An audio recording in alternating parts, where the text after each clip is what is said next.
What I'm about to tell you is going to change the way you think about that innocent glass of water sitting on your nightstand. And when I reveal the number one mistake, the one that seems healthy, responsible, even wise, you're going to understand why so many adults over 60 keep waking up exhausted, foggy, irritated, and scared that something is seriously wrong with their bladder. If you've been getting up 2, 3, 4 times a night to urinate, there's a very good chance the problem is not what you think it is. And what frightens me most is how many people are making this mistake every single night without realizing they are setting a trap for their own sleep. Because right now, somewhere, someone over 60 is blaming age for a problem that is actually being amplified by habit. And somewhere else, another person is cutting water so aggressively out of fear that they're becoming dehydrated during the day, only to feel intense thirst at night and drink the very amount that ruins their sleep. I have seen this pattern again and again. People think they have a bladder problem, a prostate problem, a kidney problem, or a medication problem. Sometimes they do. But very often, before we ever uncover the medical issue underneath, we uncover a hydration pattern that is quietly making everything worse. And tonight, I want to walk you through exactly how that happens. Before we begin, please subscribe to this channel and like and join our community because these simple health lessons could protect you. Now, let me tell you something that almost no one explains clearly. Waking once in a while to urinate, especially after a late dinner or a long evening, can happen to anyone. But waking repeatedly, night after night, is different. That pattern has a name. It's called nocturia. And once you get past 60, it becomes incredibly common because the body changes in ways most people never fully understand. The bladder may not stretch the way it used to. The pelvic muscles may weaken. In men, the prostate may press against urine flow. In both men and women, sleep becomes lighter, and the body becomes more sensitive to every little signal coming from the bladder. That means a small mistake can create a very big night. And here is the dangerous part, the part most people miss. They assume the answer is simple. I just drink too much water. So they start fearing water itself. They stop drinking enough during the day, their mouth gets dry, their urine becomes concentrated, their bladder becomes more irritated, and then in the evening when they finally sit down and relax, thirst catches up with them. They start sipping. Then sipping becomes drinking. Then drinking becomes a full glass after dinner. Another during television, another with pills, and another after the first bathroom trip because their mouth feels dry again. And suddenly the body is trying to process most of the day's fluids at exactly the wrong time. That is how a healthy habit becomes a miserable night. Let me tell you about Eleanor, because her story reveals mistake number 7, and it seems so harmless that most people never question it. Eleanor was 69, retired, organized, disciplined. She kept a tall bottle of water on her nightstand because she had always been told to stay hydrated. Smart advice, in general. Every time she woke during the night, she would take a few good swallows before lying back down. She thought she was soothing her throat and helping her body. But by morning, she felt like she had barely slept. 3 bathroom trips became 4, then 5. She blamed aging, then hormones, then her mattress, then stress. But the real problem was simpler. Each nighttime sip was refilling the system just enough to guarantee another wake-up cycle. Here's what was happening inside Eleanor's body. And this matters because it explains why bedtime water can become such a vicious loop. Once you wake up and drink, even a moderate amount, you're not just wetting your mouth. You're adding fluid to a body that is already in the middle of trying to maintain sleep. Your kidneys continue filtering. Your bladder begins filling again. And because sleep in older adults is often lighter to begin with, you don't need a completely full bladder to wake. You just need enough pressure to trigger awareness. That means the water you drank after the first bathroom trip often helps create the second one, and the second helps create the third. It feels like thirst relief. In reality, it can be a chain reaction. Now let me show you mistake number 6, because this one fools even very careful people. It's the belief that all evening fluids are equal. Irene, 72, had stopped drinking plain water after dinner because she thought she had figured the problem out. But she was still drinking 2 mugs of herbal tea every evening, one after dinner and one while reading in bed. She told me, "Doctor, it's not caffeine, it's just tea." And that is exactly why this mistake is so sneaky. Many people mentally count only water as water. They forget that tea, coffee, soup, sparkling water, juice, milk, and even certain fruits all contribute to fluid intake. Your bladder does not care whether the liquid arrived in a ceramic mug or a crystal glass. It only cares that it arrived. And while we're here, we need to say something even more important. Evening drinks containing caffeine or alcohol can make the problem dramatically worse. Caffeine can irritate the bladder and also act as a diuretic in some people. Alcohol can disrupt sleep and increase urine production, so if someone tells me they only drink a little something after dinner, I pay very close attention to what that little something actually is, because sometimes the culprit isn't the size of the drink, it's the type. That glass of iced tea at 7 p.m., that coffee after dessert, that wine used as a nightcap. They don't just add liquid, they can also make the bladder more active and the night much more fragmented than plain water ever would. Let me tell you about Robert, because his case reveals mistake number 5, and it shocked him when we finally caught it. Robert was 74 and took several evening medications. Every night, without thinking, he swallowed them with a huge glass of water. Not a few sips, a full tumbler. Then, because the glass was already in his hand, he often finished the rest while cleaning the kitchen. 30 minutes later, he'd sit down to watch television, feel a little thirsty again, and refill it halfway. He was convinced his bladder had suddenly gone bad.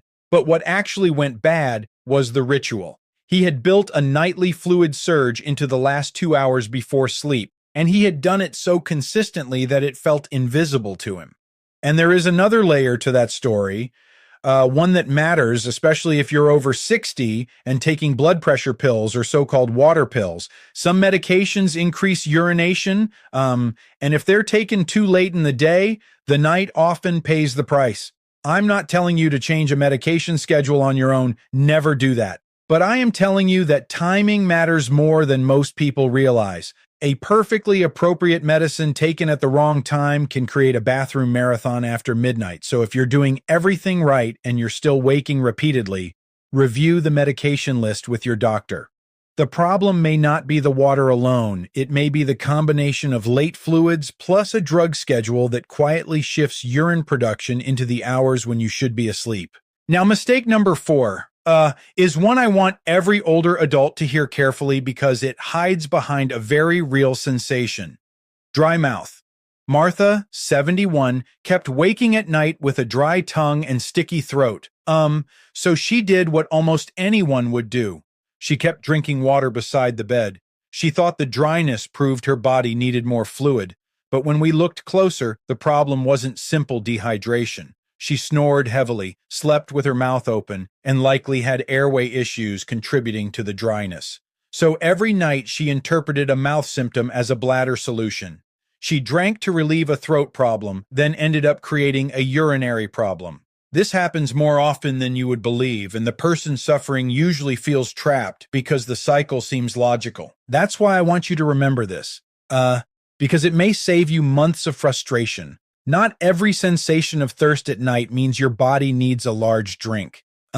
Sometimes the mouth is dry because of mouth breathing, salty food, certain medications, indoor heat, or poor humidity. Sometimes the issue is sleep apnea, which can also be linked with nighttime urination. If you solve the dryness with repeated drinking but never address the cause of the dryness, you create a double burden. You still have the original problem, and now you've added bladder filling on top of it. In some cases, a small rinse, a humidifier, a medication review, or evaluation for snoring and sleep apnea helps more than a bedside bottle ever will. That's the kind of distinction that changes nights. Let me tell you about Harold, because his story reveals mistake number 3, and it has nothing to do with weakness or lack of discipline. Harold was 76 and had developed a habit of eating salty snacks late in the evening.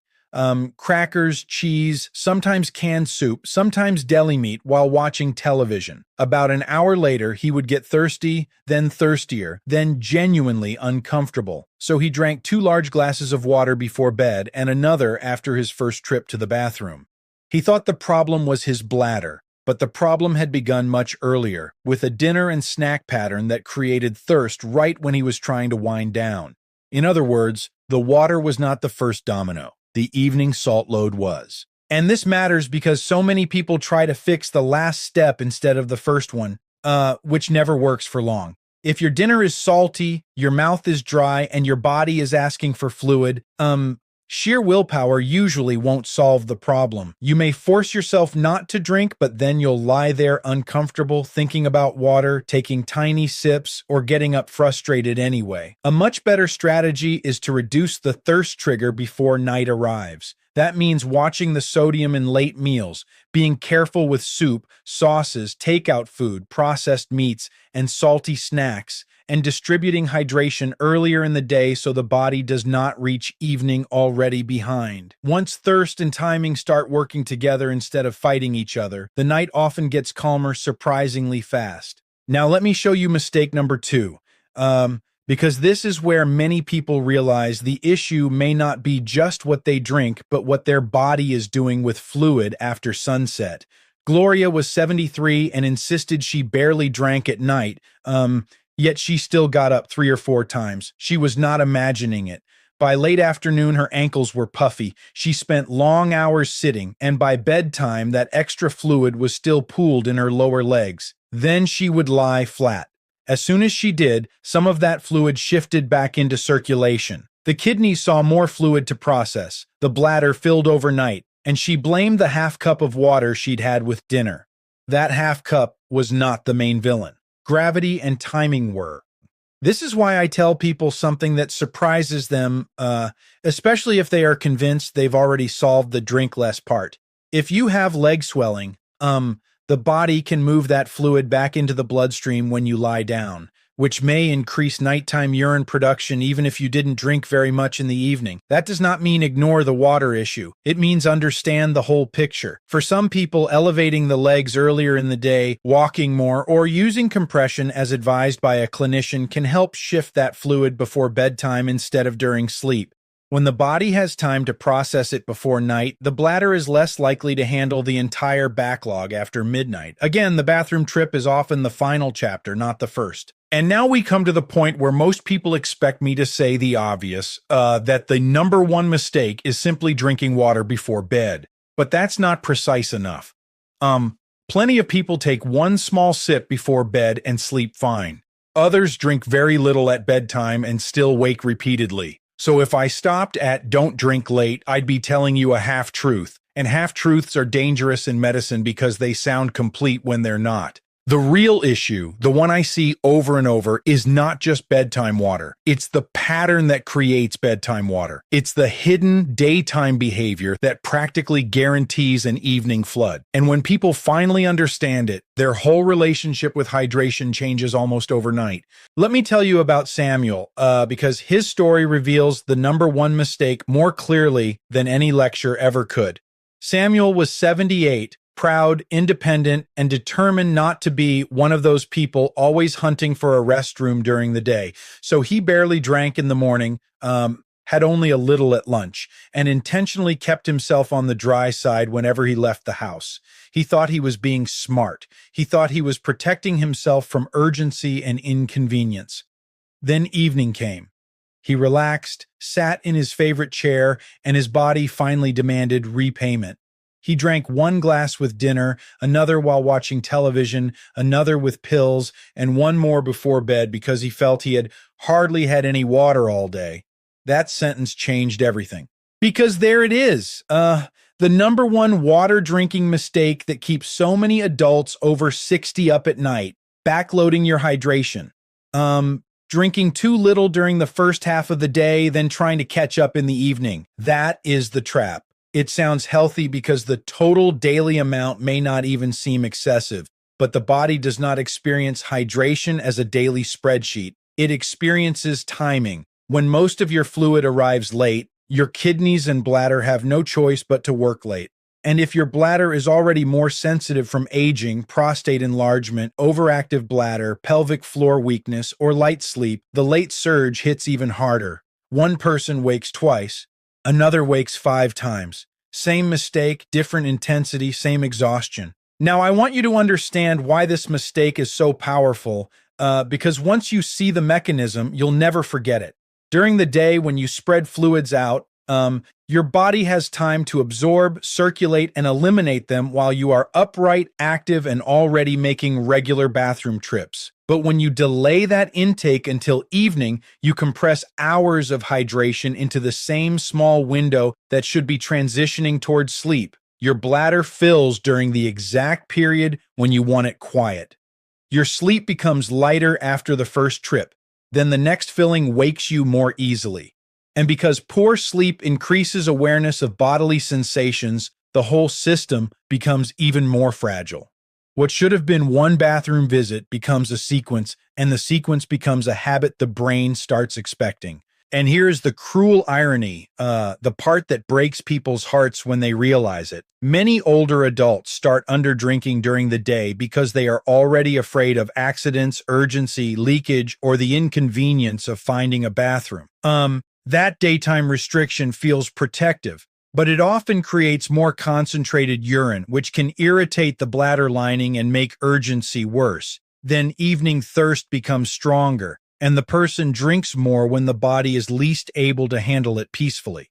So the very strategy they adopted to avoid daytime bathroom trips ends up producing both daytime irritation and nighttime misery. That is why simply saying drink less is almost never enough. The question is not just how much.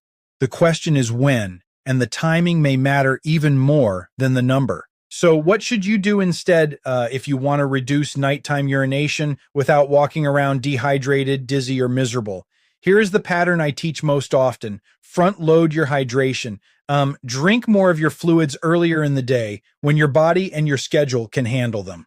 Begin in the morning. Don't wait until thirst has become a problem by noon. Continue steadily through the afternoon. Then, as evening approaches, begin tapering instead of catching up. That does not mean panic. It means intention. If bedtime is 10 o'clock, many people do better when the heavier fluid intake has already happened much earlier, and the last 2 to 4 hours before sleep are calmer. Not dry, not punitive, just calmer. This alone can transform a night more than people expect. Let's make that practical because vague health advice helps no one. If you wake at 7, start your water early. Have some with breakfast, some mid-morning, some with lunch, some early afternoon, and then let the curve begin to slope downward rather than upward. By dinner, you should not be desperately trying to meet the body's needs all at once. If you are thirsty every night, the answer is usually not more self-control at 9 p.m. The answer is better planning at 9 a.m. and 1 p.m. and 4 p.m. That shift feels small on paper, but in real life it changes everything.